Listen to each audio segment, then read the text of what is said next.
우시아의 형통함과 문둥병의 원인이라고 정했습니다. 우시아라고 하는 사람은 젊었을 때는 굉장히 하나님의 복을 받아서 형통한 사람이었어요. 복을 많이 받은 왕이었는데 마지막에 이제 교만해져 가지고 이 문둥병에 걸려서 고통당하다가 죽습니다. 인생이 이게 두 가지가 크게 나뉘는 사람이에요, 이 사람이. 그래서 우리 오늘 청년들이, 젊은 우리 청년들, 20대 청년들이 이 우시아, 우시아는 아사랴죠. 아사랴 같은 이름입니다. 같은 사람이에요.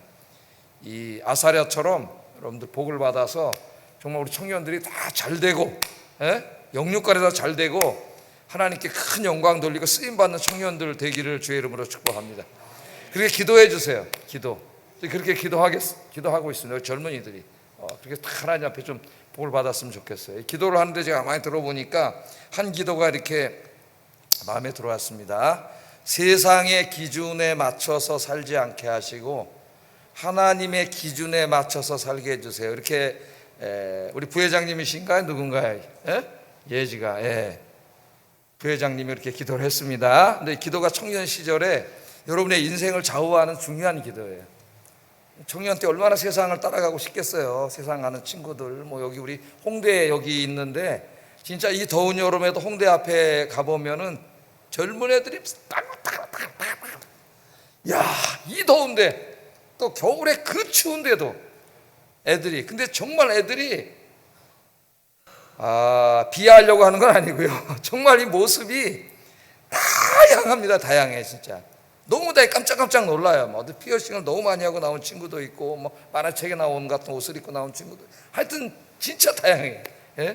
젊은이로서 얼마나 세상의 기준에 맞춰 살고 싶겠어요. 그런데 기도가 세상의 기준에 맞춰 살지 않게 해주시고, 뭐 외모적인 것만 말하는 건 아니죠. 삶의 모든 가치관이라든가 세계관 다 포함해서 하나님의 말씀의 기준에 맞춰서 살게 해주세요. 그렇게 기도했어요.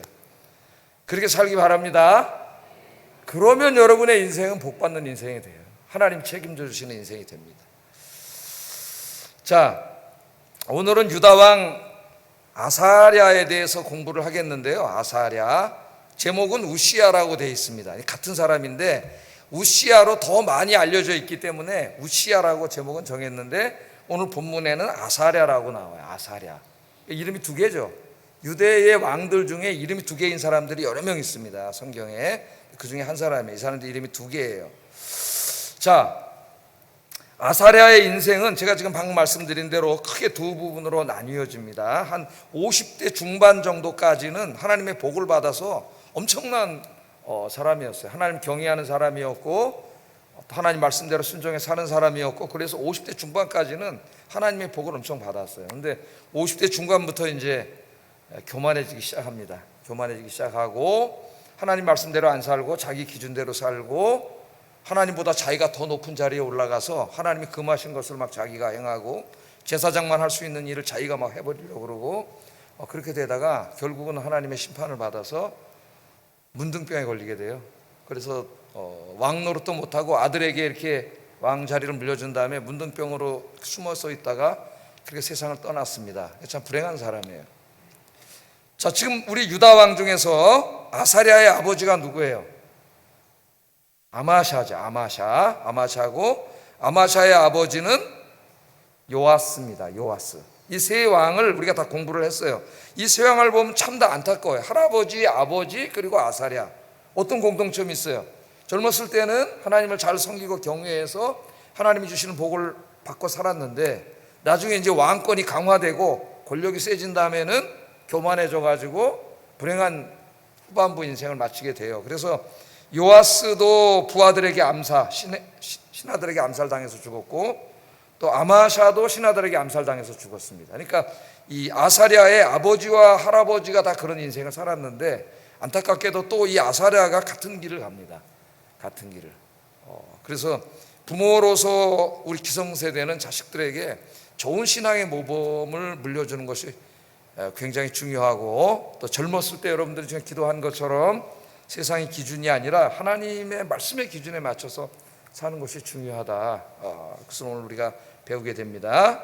아사랴를 통해서 하나님께 복받는 인생을 배우는 우리 청년부, 우리 아현교 성도님들 되시기를 주의 이름으로 축복합니다. 성경에서 다 가르쳐 줘요. 하나님의 복을 받아 사는 삶과 그렇지 못한 삶에 대해서 성경은 가르쳐 줍니다. 그것도 여러 번 가르쳐 줍니다. 여러 번.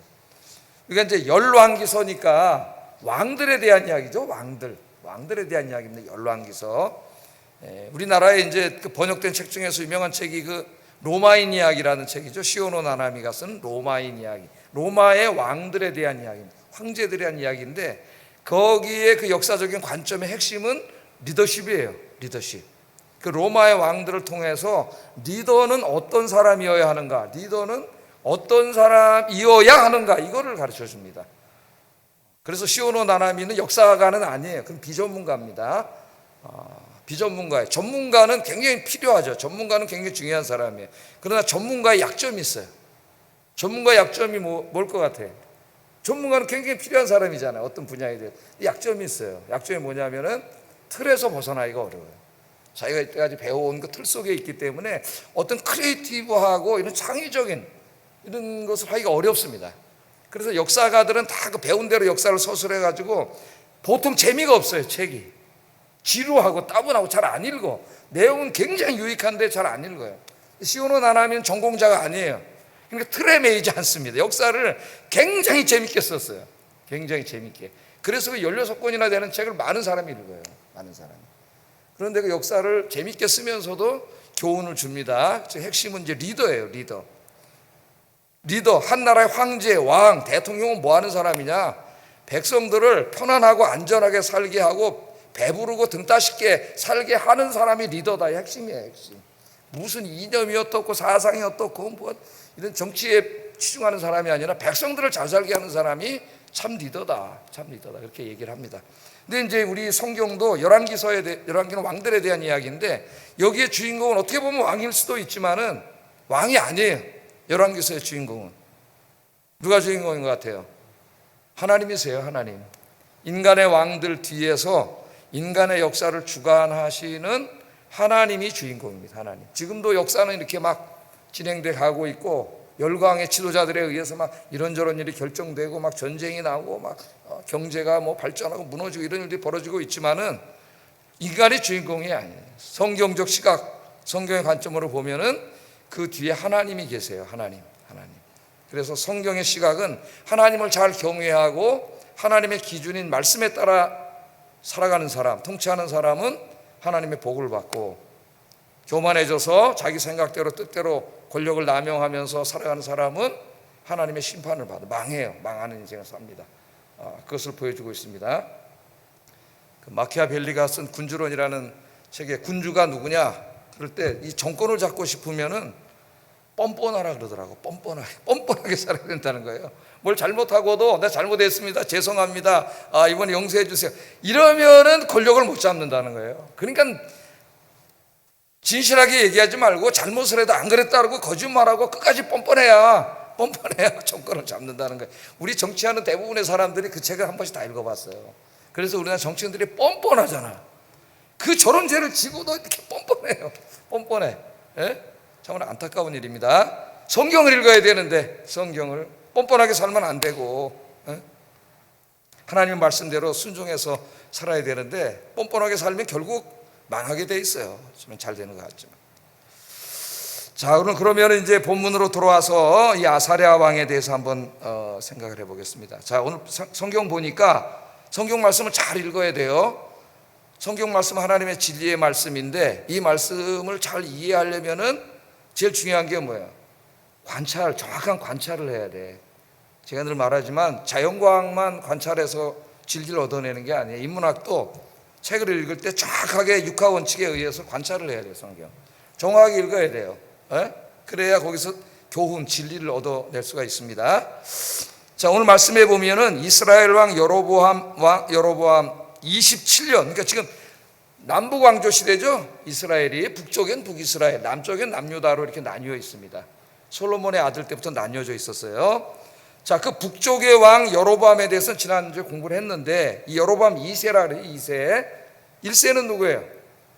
북이스라엘을 세운 사람, 쿠데타를 일으켜가지고 북이스라엘을 최초로 세운 사람이 여로보암이죠. 그 사람 여로보암 1세고 같은 이름을 사용했기 때문에 이 사람을 여로보암 2세라 그런다. 여로보암 2세. 여로보암 2세 때는 우리나라 이제 선지서에 보면은 아모스, 미가, 호세아 이 선지자 때 북이스라엘의 왕이었던 사람이 이 여로보암 2세예요. 이 여로보암 왕, 그러니까 여로보암 2세죠. 이 왕이 27년 왕이 된 지, 북이스라엘의 왕 여로보암이 왕이 된 지 27년 됐을 때 유다 왕이 바뀝니다. 신하들이 이제 아사랴 아버지 아마샤를 암살하고 그 아들을 왕으로 세웠어요. 그래서 이 아사랴가 왕이 되는데 그때 나이가 몇 살이라 그랬어요? 16세. 야, 여러분 어떻게 돼요? 제일 어린 사람도 20살이잖아. 16살에 왕이 됐다고. 16살에. 대단한 거예요. 16살에. 16살에 왕이 됐으니까 여러분들은 뭐 좀 왕이 되고도 남을 사람들이에요. 16살에 왕이 됐어요. 왕이 될 때 나이가 16세였고 몇 년 동안 왕노로 됐습니까?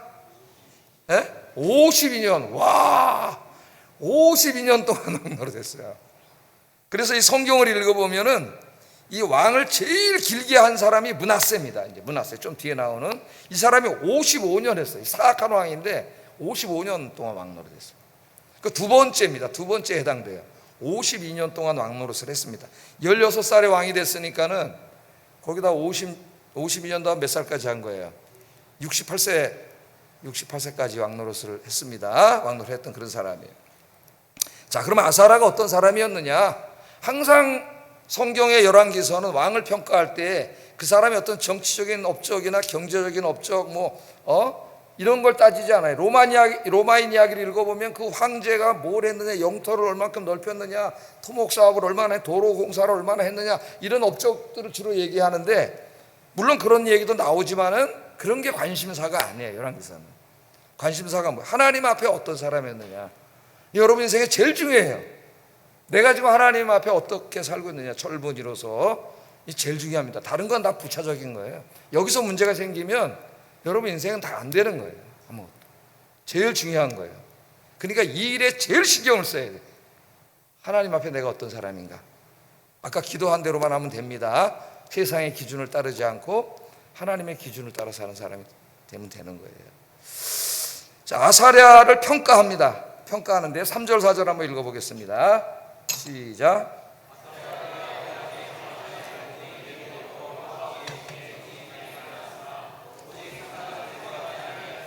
백성이 여전히 그 산당에서 제사를 드리며 분향하였더라, 그렇게 말합니다. 아사랴를 평가하는데 두 가지를 평가해요. 두 가지로 평가를 합니다. 하나는 굉장히 칭찬을 하고, 하나는 좀 비판까지는 아니지만은 굉장히 좀 아쉬워하고 있어요. 아쉬워하고 있습니다.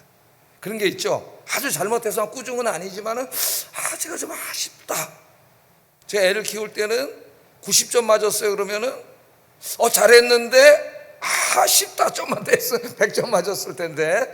부모들이 다 그런 마음을 가지고 있죠. 아쉽다. 자, 칭찬은 뭐 칭찬해 줬어요? 아사랴가 그의 아버지 아마샤의 모든 행위대로 여호와 보시기에 정직히 행하였다니까 그 자기 아버지의 젊었을 때를 얘기하는 거죠. 젊었을 때 하나님 자성겼잖아요. 그렇게 했다는 거예요. 그런데 아쉬운 게 하나 있어. 하나님 보실 때 아쉬운 게 뭐예요? 산당을 제거하지 않았다. 산당을 제거하지 않았다. 이건 좀 아쉬워하고 있습니다, 하나님께서. 그러니까 아마 우리 인생을 보실 때도 이건 참 저 사람 잘하는데 이게 좀 아쉽다. 부모님이 자식을 볼 때 그러듯이 하나님 보실 때도 그런 게 있어요. 아쉽다, 이거는. 자, 산당이 뭐냐? 산당. 왜 산당을 다 헐어버리지 않은 것을 하나님이 안타깝게 생각하시는가? 이 부분을 먼저 좀 한번 생각해 보겠습니다. 아쉬워하시는 부분. 자, 산당을 먼저 생각해 보겠어요. 이스라엘 백성들은 맨 처음부터 성전이 있었던 건 아닙니다. 성전은 솔로몬 때 지은 거예요. 그러니까 성전이 없었죠. 맨 처음에는 가나안 땅에 들어갔을 때 성전이 없었어요. 그래서 하나님 앞에 제사를 지낼 때에 산당을 지어놓고 산에다가 이제 집을 지어놓고 그렇게 드렸습니다. 그래서 성경에 보면은 뭐 베델 산당, 길갈 산당, 미스바 산당, 기브온 산당, 이런 산당들이 나와요. 그 산당 자체가 나쁜 게 아니에요. 성전이 지어지기 전에 거기서 하나님께 제사를 드리고 예배를 드렸던 곳이 산당입니다. 산당. 그래서 열왕기상 3장 2절 4절 보면은 솔로몬이 성전을 건축하기 전에 왕이 되었을 때에 기브온 산당에 가서 일천 번제를 드렸잖아요. 산당에 가서 예배를 드렸어요. 그런데 하나님이 칭찬해 주시고 네 백주수표를 내밀었잖아요. 네 원하는 거 다 주겠다고 하나님이 복을 주셨습니다. 자, 이처럼 산당은 예루살렘 성전이 지어지기 전까지는 하나님께 제사를 드리던 합법적인 장소였습니다. 합법적인 장소. 그럼 뭐가 잘못됐냐? 이거 왜 헐어버리지 않은 걸 하나님이 아쉽게 생각하시느냐? 신명기 12장 말씀에 의하면은 하나님께서는 하나님께 드리는 제사 예배는 하나님이 정하신 합당한 곳에서만 드리도록 하셨어요. 근데 성전이 지어지기 전에는 산당이 합당한 곳이었는데 솔로몬에게 하나님 성전을 지으라 그랬죠. 이제는 그래서 성전을 졌어요. 예루살렘 성전이 지어진 다음에는 하나님이 허락하신 합당한 장소는 성전이에요. 모든 제사와 예배는 성전에서 드려져야 하는 것입니다. 그러나 가나안 땅에 살기 시작하면서 이미 200년 300년 동안 산당에서 예배 드리는 게 익숙해 있습니다. 유대인들에게는. 아니 우리 집에서 저기 저 예루살렘까지 가려면은 도대체 내가 지금 여기 부산 사는데 서울에까지 가려면 얼마나 시간이 많이 걸리겠어. 힘들고. 근데 산당이라는 거는 원래 하나님이 허락하셔서 거기서 예배드리고 제사 드리던 곳이잖아요. 그렇게 오랫동안 해왔어요. 저희 할아버지도 할머니도 증조 할아버지 고조 할아버지도 다 그렇게 예배를 드려왔어요. 산당에서. 근데 어느 날 솔로몬이 성전을 짓고 그 다음부터 모든 제사는 성전에서 드려야 된다. 이렇게 된 거예요. 하나님의 말씀대로. 자, 그러나 산당에서 이렇게 예배를 드리던 것은 뭐 잘못도 아니었고 이스라엘 사회의 오래된 관습이었고 신앙 문화였습니다. 사람들은 오래전부터 그렇게 조상 때부터 해왔기 때문에 굳이 힘들게 그 먼 예루살렘까지 갈 필요를 느끼지 못했어요. 그래서 계속 산당 예배를 드렸어요. 자, 열왕기서를 우리가 쭉 여러분 집에 가서 읽어보시면 유다에 여러 경건한 왕들이 있습니다. 하나님께 칭찬받은 왕들이 있어요. 아사, 여호사밧, 요아스, 아마샤, 아사랴까지 다 하나님께서 칭찬해 주셨는데 그 다음에 하나님 계속 똑같이 아쉬워하시는 게 산당은 헐지 아니하였더라요. 산당을 헐지 않아 버렸기 때문에 백성들이 계속 성전에 오지 않고 산당에서 예배를 드렸더라. 우리 하나님께서는 20세 이상 청년이 되면 3절기에는 반드시 와가지고 예루살렘 올라오라 그랬는데 산당에서 예배를 계속 드린 거예요. 이 사람들이. 자, 산당에서 그럼 제사를 드리는 게 뭐가 잘못된 거죠? 뭐가 잘못된 거예요? 하나님의 말씀에 순종하지 않은 것이 잘못된 거예요. 하나님이 성전이 지어진 다음에는 성전에서 예배를 드리라고 그랬는데 그 말씀대로 지키지 않고 자기 편리에 따라서 관습과 문화에 따라서 계속 그냥 우리 조상 때부터 드렸던 저기 가서 드릴 거야 나는 예루살렘까지 뭐하러 가. 그리고 거기서 드린 것, 즉 하나님의 말씀을 자기의 편의주의, 문화, 전통 때문에 어긴 것, 그게 잘못된 거예요. 그러면 왕이 되었을 때 백성들이 연약하잖아요. 습관과 관습, 문화가 있어서. 그럼 산당에 못 가게 하면 다 헐어버리면 돼. 왕이 다 헐어버리면 올 거 아니에요. 할 수 없이. 그런데 왕들이 그렇게 하지 못했다는 거예요. 그걸 하나님께서 계속 아쉬워하고 있습니다. 왜 그렇게 못했을까요? 이게 굉장한 정치적인 부담이 되는 겁니다. 전국에 다 산당이 있고 백성들이 오랫동안 거기서 그렇게 하나의 관습이 되어 있는데, 문화가 되어 있는데 그걸 어느 날 내가 왕이 됐다고 해서 다 헐어버리면 엄청난 반발이 일어날 수가 있어요. 그러면 우리 사회, 현대 사회도 다 마찬가지죠. 어떤 법을 하나 만들거나 관습을 하나 바꾸면 그것 때문에 불편해지는 사람들이 전부 들고 일어나 지지율이 확 떨어져 버리고 그러잖아요. 다 비슷한 일이 벌어지고 있습니다. 그래서 이 정치적인 걸 유지하기 위해서 그것까지는 감히 왕이 돼도 못한 겁니다. 이 훌륭한 왕들도 다 하지 못했어요. 산당을 나중에 헐어버린 왕이 누구냐? 히스기야 왕 때. 이제 좀 더 공부하다 보면은 유다 히스기야 왕이라고 나오죠. 이 사람은 이제 다윗의 복음과는 경건한 신앙인입니다. 왕이면서 이 히스기야가 과감히 다 헐어버립니다. 다 과감히 헐어버리고 산당에서 제사 지낸 제사장들을 예루살렘 성전으로 다 불러들여서 그 하나님이 금했던 그 잘못된 관행과 문화 전통의 모든 뿌리를 완전히 헐어버려요. 히스기야 훌륭한 왕이에요. 다른 왕들은 부담이 돼서 그걸 하지를 못했어요.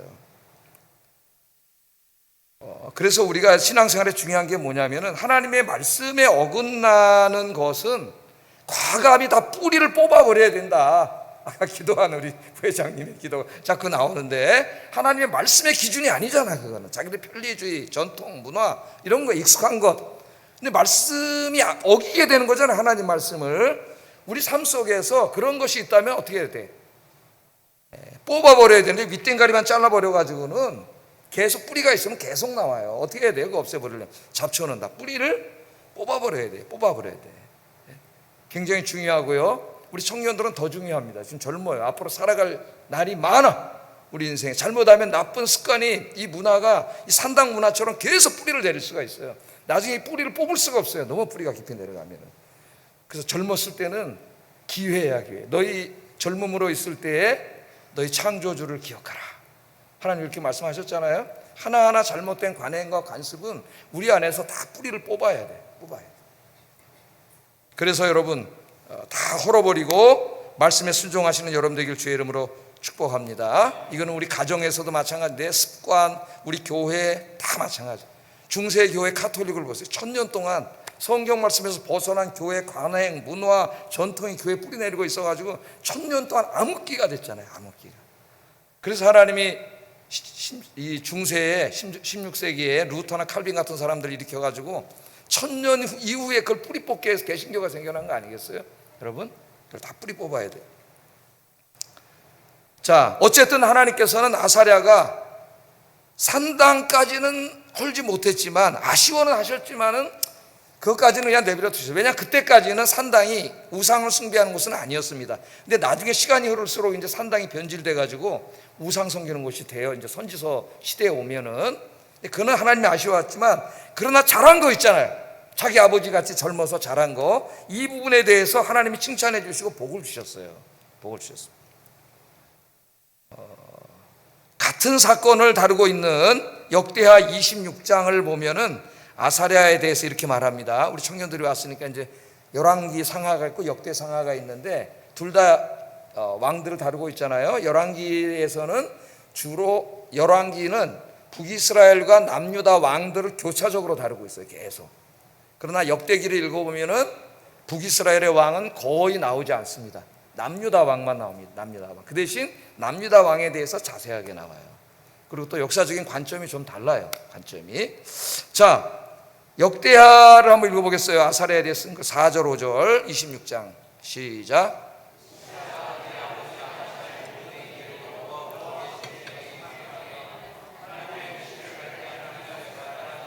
하나님을 찾았고 그가 여호와를 찾는 동안에는 하나님이 형통하게 하셨더라. 그러니까 자세하게 설명하다 보니까 시간이 많이 가네. 예.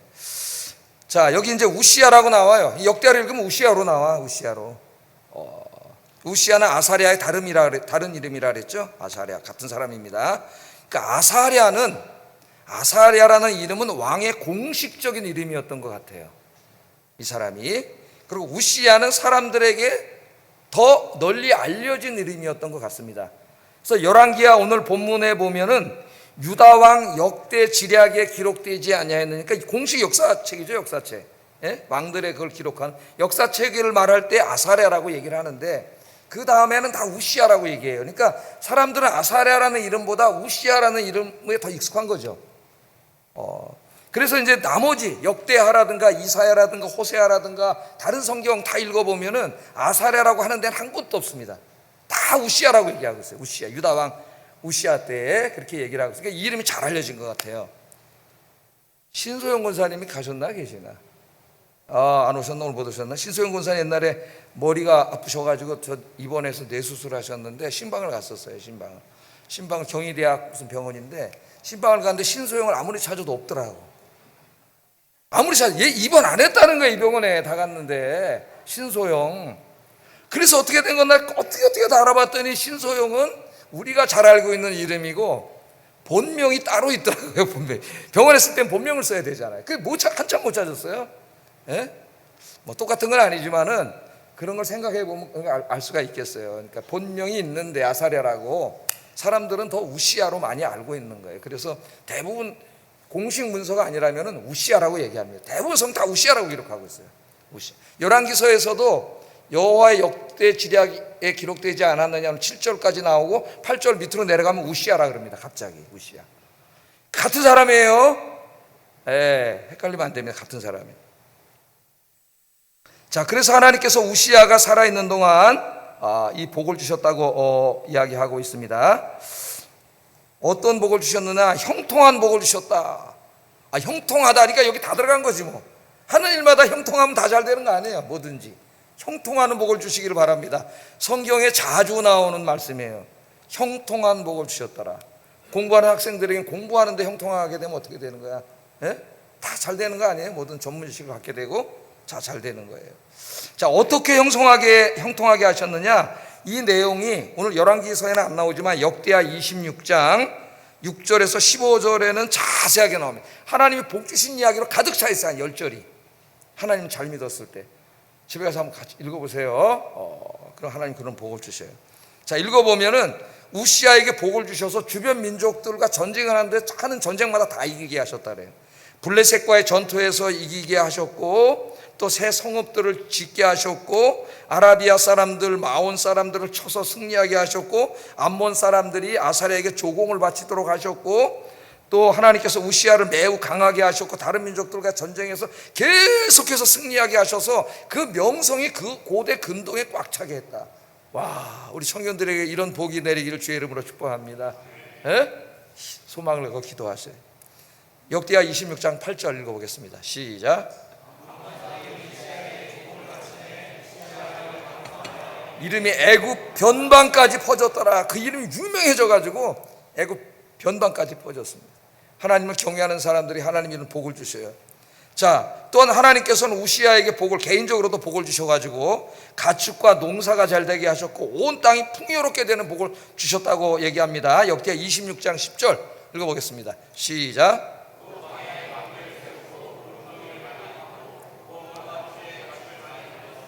또 여러 산과 좋은 밭에 농부의 포도원을 다스리는 자들을 두었으니 농사를 좋아함이었더라. 광야에 망대를 세우고 무릉덩이를 많이 파고 고원과 평지에 가축을 많이 길렀습니다. 하여튼 개인적인 복도 하나님께서 굉장히 많이 주셨어요. 야, 이렇게 평생을 살다가 갔으면 얼마나 좋을까, 얼마나 좋을까. 에? 이렇게 살다가 끝까지 하나님 경외하고 복받고 살다 죽었으면 좀 안타깝죠. 자, 어떻게 해서 이렇게 다 잘 됐느냐? 26장 15절에 이렇게 말합니다. 그 이름이 멀리 퍼짐은 그 이유가 뭐냐? 기이한 도우심을 얻어 강성해졌기 때문이다. 우리말로 기이한 도우심을 받았다 그랬어요.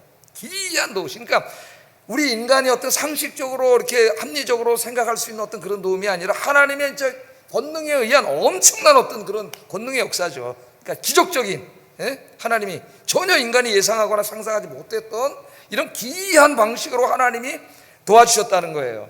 그래서 오늘 청년들과 우리 성도님들에게 하나님께서 이 기이한 도우심의 축복을 주시기를 믿습니다. 할렐루야. 그렇게 기도하세요. 오늘부터 기도할 때 아사랴에게, 우시아에게 기이한 도우심을 주셨다 그러는데, 하나님 내가 뭔지는 잘 모르겠지만은 저도 기도하고 주님 잘 섬깁니다. 하나님 기이한 도우심을 주시옵소서. 하나님마다 형통하게 하시고 자녀들이 잘 되게 하시고 우리 가정이 복받게 하시고 우리 아이언교회가 복받게 하여 주시옵소서. 믿음으로 기도하세요. 믿음으로 하나님 앞에 기이한 도우심, 이 축복이 있길 바랍니다. 자, 이렇게 살다가 죽었으면, 여기서 끝났으면 참 좋은데 그렇게 살다가 죽었더라 그랬으면 얼마나 좋았을까요, 인생이. 근데 열왕기 기자는 아사랴가 하나님 앞에 정직하게 행하였다고 칭찬한 후에 하나님께서 그를 치셔서 문둥병자가 됐다고 갑자기 얘기를 해요. 5절 한번 읽어보겠습니다. 시작.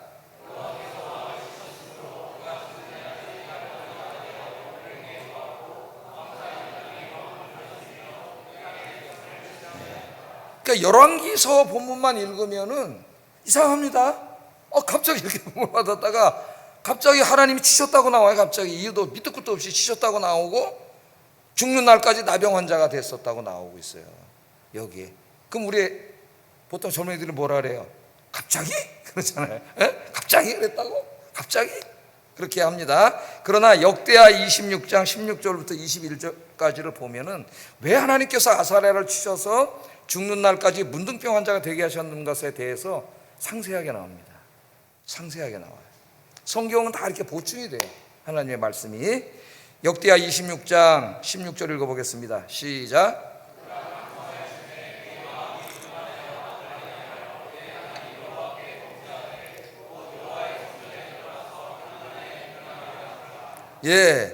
강성해졌습니다. 이제 강성해졌어요. 이 구약을 연구한 학자들에 의하면 이때가, 이 교만해졌을 때가 대략 언젠지는 정확하게 얘기하고 있지는 않지만 모든 문맥과 정행을 살펴볼 때 왕이 된 지 한 40년 정도 됐을 때라고 보고 있습니다. 40년.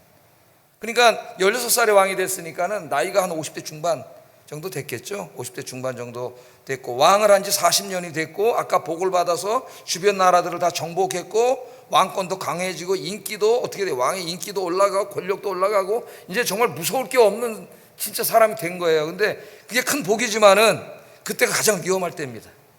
모든 사람에게. 왜? 사탄이 찾아와요. 뭘 가지고 찾아와요? 그 사람 쓰러뜨리기 제일 좋아요. 뭘로? 교만하게 하면 되는, 교만하게. 교만한 마음이 딱 들어오는 순간 제일 먼저 하나님의 말씀, 이제까지는 하나님의 말씀을 기준으로 삼아 살았지만은 이제는 교만해지면 하나님 말씀이 들리지 않습니다. 내가 힘이 센데 내 마음대로 할 거야, 나 하고 싶은 대로 할 거야, 누가 나를 막어. 이게 뭐예요? 이게 교만이에요. 교만. 으뜸이 되고자 하는 병이라 그랬어요. 요한 1서에 보면 으뜸이 되고자 하는 병. 교회 안에서도 내가 으뜸이야, 제가 그런 마음을 가지면은 교만해지겠죠. 그럼 끝나는 거예요. 목사도 항상 겸손하게 섬겨야 되는데, 하나님 앞에. 하나님 교만을 제일 싫어하셔요. 자기가 하나님의 자리에 올라가는 거거든요. 자기 마음대로 하는 거예요. 자, 뭘 했습니까? 성전에 들어가서 분향을 해야 돼. 제사를 지내는 거는 왕이라도 할 수 있는 일이 아니에요. 이건 누구만 할 수 있어요. 하나님이 허락하신 대제사장만 할 수 있는 일입니다, 이 일을. 근데 교만해지는 왕은 내가 왕인데, 내가 하면 하는 거지, 지금 자식들이 뭘 까불어, 이렇게 생각을 한 거예요. 이게 문제인 거예요. 내가 하는데 내가 누군데. 하나님이, 자기 위에 하나님이 있다는 걸 잊어버리는 거죠, 이것이. 그래서 자기가 교만해져 가지고 제사를 지내려고 했어요. 깜짝 놀란 제사장 아사랴가, 재밌습니다. 제사장 이름도 뭐예요? 아사랴. 왕의 이름도 아사랴. 아사랴가 아사랴를 막아서는 일이 벌어졌어요. 제사장 아사랴가 왕 아사랴를 막아섰습니다. 혼자는 안 되잖아요. 호위병들이 있으니까. 용감한 제사장 80명을 데리고, 그러니까 대단한 사람이에요. 용감한 제사장 80명을 데리고 권력이 막강한 왕 앞을 막아서 못 들이게 한 거예요. 안 됩니다. 여러분, 이 세상에서 왕한테 안 됩니다 할 수 있는 사람 아무도 없어요. 권력이 센 왕 앞에 가면 다 아부를 합니다. 아부를 하죠. 안 된다 하면 죽는 거야. 안 된다 하면은. 안 됩니다. 그는 왕을 사랑한 거예요. 그 일을 하면 안 돼. 하나님 그만 일이기 때문에. 자, 역대하 26장 18절 읽어보겠습니다. 시작.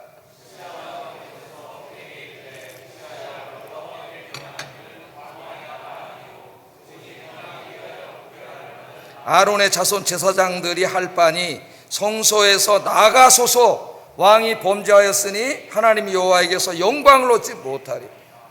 못하게 한 것만 아니라 성전에 못 들어옵니다. 쫓아냈습니다. 나가세요. 여기 들어오면 안 됩니다. 감히 왕에게 그렇게 막아섰습니다. 목숨을 건 거예요. 죽을 수도 있습니다. 그냥 칼을 빼면 다 죽는 거예요. 그냥 목숨을 걸고 막았습니다. 하나님의 성전을 지키기 위해서 막았어요. 자, 왕은 향단을 잡고 분향을 자기가 하려고 하다가 제사장과 80명의 제사장이 만류를 하니까 어떻게 돼요? 간도해야 되는데, 회개해야 되는데, 내가 왕인데 이 자식이 감히 어디 제사장이 화를 확 냈다 그랬습니다. 화를 냈어요. 제사장을 보낸 거는 그나마 하나님이 사랑해서 그 하나님의 거룩한 곳을 범하는 죄를 못 짓게 하도록 하나님 막은 건데, 화를 냈습니다. 내가 왕인데 감히. 그랬더니 어떤 일이 벌어졌느냐? 역대하 26장 19절 읽어봅니다. 시작.